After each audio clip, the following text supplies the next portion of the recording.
Halo semuanya, selamat datang kembali di Story Movie. Video kali ini Story Movie akan menceritakan alur film yang berjudul Al-Islos yang dirilis pada tahun 2013. Al-Islos mengisahkan seorang pria yang diperankan oleh Robert Redford yang tengah berlayar sendirian di Samudra Hindia. Suatu hari, ia menemukan kapalnya berlubang dikarenakan benturan dengan sebuah kontainer yang akhirnya mengakibatkan kebocoran pada kapalnya. Tak lama setelah itu, datang sebuah badai dan menghantam kapalnya. Pada situasi ini, dia harus berjuang sendirian untuk tetap bertahan hidup di tengah laut dengan kondisi kapal yang rusak serta peralatan dan makanan yang seadanya. Tanpa basa-basi lagi, langsung saja ke alur ceritanya.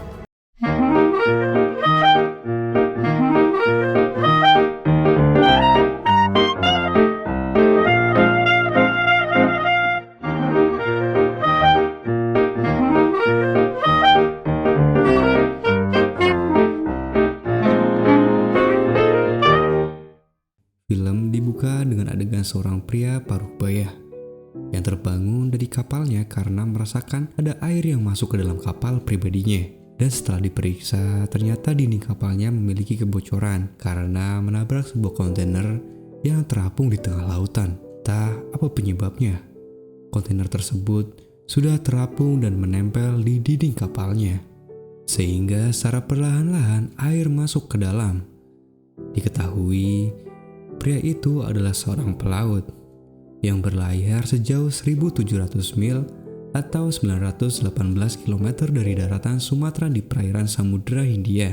Pria itu kemudian berusaha keras melepaskan kontainer dari kapalnya itu dengan menggunakan tongkat besi. Namun sayangnya tidak berhasil. Lalu ia mengikat jangkar ke kontainer tersebut, kemudian melempar jangkarnya dengan harapan kontainer akan lepas ditarik oleh jangkar. Pria itu kemudian mengemudikan kapalnya dengan arah yang berlawanan. Dan untungnya kontainer tersebut berhasil dilepaskan. Pria itu pun kemudian masuk ke dalam kapalnya yang sudah dipenuhi oleh genangan air serta barang-barangnya yang sudah mengapung. Lalu ia mencoba menyalakan listrik dan alat navigasi di kapalnya. Namun ternyata alat-alat listrik sudah konslet dan mati. Pria itu baru sadar bahwa radio komunikasinya juga sudah rusak karena tergenang oleh air laut. Kemudian ia mengambil sebuah kotak dan membawanya ke atas kapal. Ternyata kotak itu berisikan lem dan kemudian ia menggunakan lem tersebut untuk menambal dinding kapalnya yang bocor tadi. Ia mengoleskan lem itu dan membuat pompa manual dari potongan kayu berbentuk pipa untuk mengeluarkan genangan air dari kapalnya. Sore hari pun tiba. Terlihat ia sedang menyantap sebuah makanan kaleng dan juga sedang meratapi nasibnya. Malam harinya, ia terpaksa tidur di atas genangan air laut di dalam kapalnya. Keesokan harinya, ia kembali menambal dinding kapalnya dan memompa air laut terus-menerus. Sore harinya, ia pun kembali menyantap persediaan makanan kalengnya sambil berlayar tanpa tujuan dan hanya bertumpu pada arah angin yang membawa kapalnya karena alat navigasinya sudah rusak. Di hari ketiga, saat air laut di dalam kapal sudah mulai menyusut, ia pun langsung mengepel lantainya dan ia mencoba memiringkan kapalnya untuk mengetahui apakah tambalannya sudah rapat atau ada yang masih bocor. Kemudian ia mengeluarkan aki untuk menghidupkan radio komunikasinya. Namun radio itu tidak bisa menyala. Akhirnya ia hanya bisa pasrah dan memutuskan untuk membaca buku berjudul Navigasi Bintang untuk Pelayar. Tidak lama kemudian terdengar suara dari radio komunikasinya menyala. Ia langsung bergegas keluar dan mencoba berbicara untuk meminta bantuan. Namun sayangnya radio itu malah tidak berfungsi lagi. Karena merasa sial dan stres atas kejadian yang dialaminya, ia kemudian minum alkohol. Setelah memasak, tiba-tiba terdengar suara hujan turun. Lalu ia membasahi dirinya dengan air dan dilanjutkan dengan memasak kembali. Di hari berikutnya, yaitu hari keempat, ia mencoba menaiki tiang layarnya untuk memperbaiki antena radio. Saat di atas tiang layar, ia melihat adanya awan hitam, pertanda akan segera terjadi badai. Ia pun turun dan mempersiapkan diri menghadapi badai yang kemungkinan akan segera datang. Ia mengecek persediaan makanannya dan alat-alat yang penting segera disimpan agar aman. Ia juga mengisi persediaan air di galonnya dengan air laut yang sudah ia masak. Lalu ia memakai jas hujan untuk menghadapi hujan badai tersebut. Tak lama setelah itu, kapal terasa berguncang kencang, menandakan badai sudah tiba. Ia berusaha mengendalikan kapalnya di tengah badai dan angin yang kencang mengguncang kapalnya. Tingginya ombak yang menerjang kapalnya membuat ia tidak bisa mengendalikan situasi dan memutuskan untuk masuk ke kapal dan segera berlindung. Karena badai yang terlalu kencang mengakibatkan kapal terbalik dan semua barang-barang ikut berhamburan. Pria itu memutuskan untuk keluar dan melempar tali kapal. Sialnya, saat itu ombak tinggi menerjang dan kembali membalikkan kapalnya. Ia terlempar ke dalam air.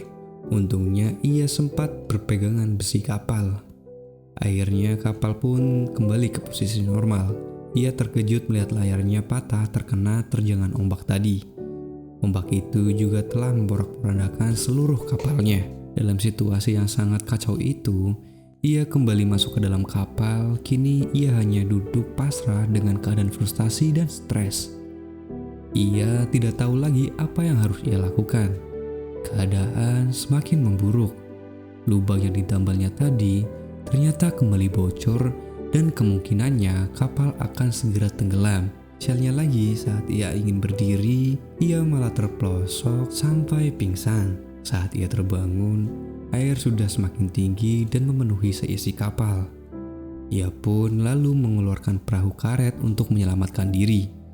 Kondisi saat itu masih badai dan ia berlindung di dalam perahu karet kecil itu. Keesokan harinya, ia terbangun dan melihat kapal miliknya sudah tenggelam separuhnya.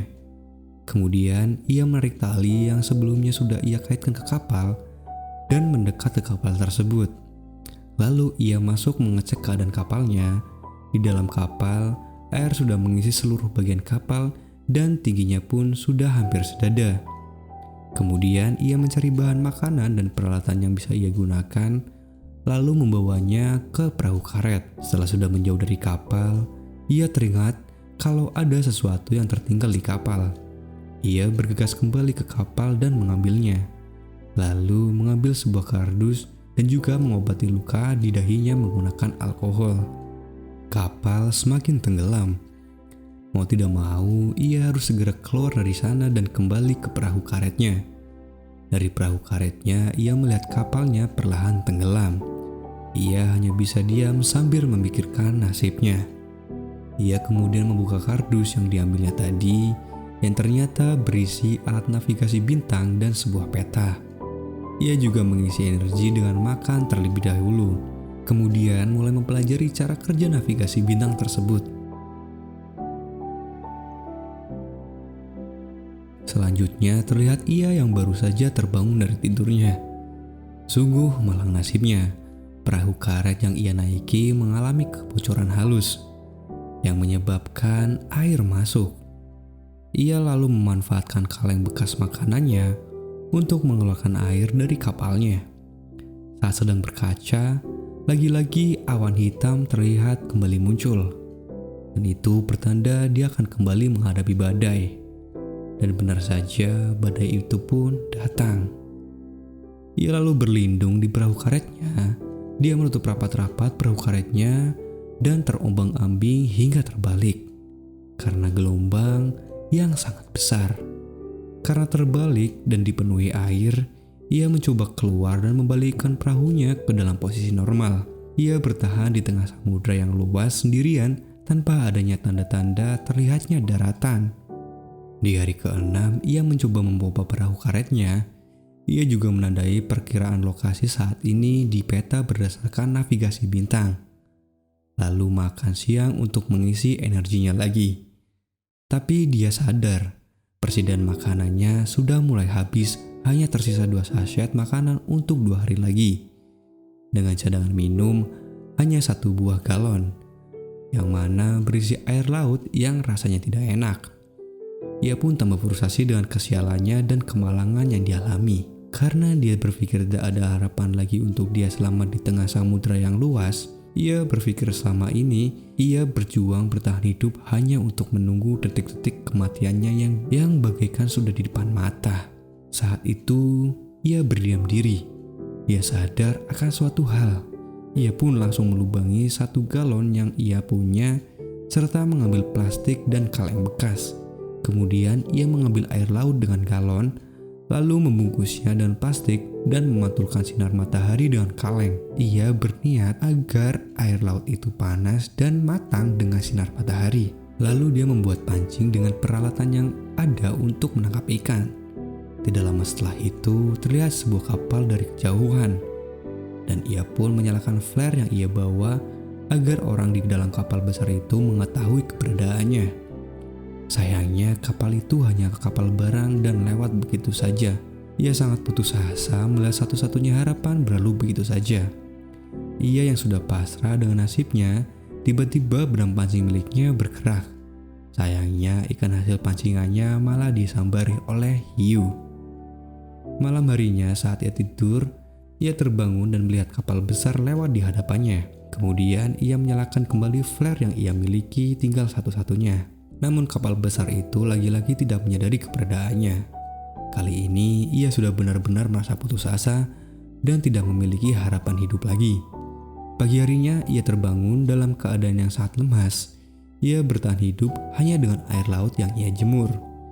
Ia kemudian mengecek lokasinya dengan alat navigasi bintang dan menandai lokasi di peta. Ia merasa percuma karena ia sudah merasa pasrah dan sudah tidak memiliki harapan dalam kesendiriannya bertahan hidup. Dalam keputusasanya, dia mengambil sebuah botol kaca dan menulis pesan terakhirnya. Kertas itu lalu ia masukkan ke dalam kaleng dan menghanyutkan ke laut.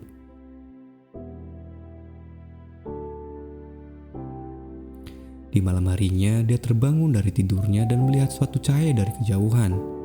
Cahaya itu seperti cahaya dari sebuah kapal. Namun ia tidak sudah memiliki flare lagi untuk dinyalakan. Akhirnya ia memutuskan menggunakan galon dan merobek-robek buku navigasinya.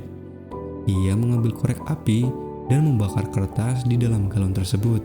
Dia berharap kapal yang sedang lewat itu melihat api yang dia buat dan menolongnya. Lalu ia menambahkan kertas lagi agar apinya besar dan terlihat dari kejauhan. Sayangnya, api yang terlalu besar malah membakar perahu karetnya, dan dia melihat perahu satu-satunya miliknya malah terbakar, dan kapal yang tadi lewat pun tidak terlihat mendekat. Dalam keadaan sudah begitu pasrah, ia menenggelamkan dirinya ke dalam laut. Karena semua sudah diusahakan selama ini berakhir sia-sia, dan sudah tidak ada harapan lagi untuk hidup. Saat ia tenggelam jauh ke dalam laut, tiba-tiba sebuah keajaiban datang. Terlihat di permukaan air ada sebuah kapal penyelamat yang mendekat ke perahu karetnya yang terbakar. Untungnya ia masih sadar dan mencoba berenang kembali ke atas permukaan laut, dan akhirnya ia berhasil selamat. Film pun selesai. Nah, bagi kalian yang ingin mendukung channel ini agar terus berkembang, jangan lupa untuk subscribe dan jangan lupa untuk tinggalkan like dan komennya. Sampai bertemu lagi di video selanjutnya. Bye-bye.